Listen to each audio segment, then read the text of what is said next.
Wali Kota Makassar Muhammad Ramdan Pomanto mengaku akan kembali melakukan perombakan struktur organisasi di pemerintah Kota Makassar.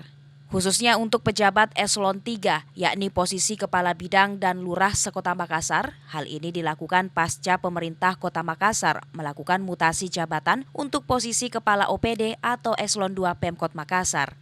Wali Kota Makassar Muhammad Ramdan Pomanto mengatakan pihaknya telah menyusun struktur jabatan untuk eselon 3, yang mana nama-nama pejabat yang akan ditempatkan pada posisi baru telah selesai disusun sehingga ia tinggal melakukan pelantikan dalam waktu dekat yang diakui pada awal bulan Februari ini.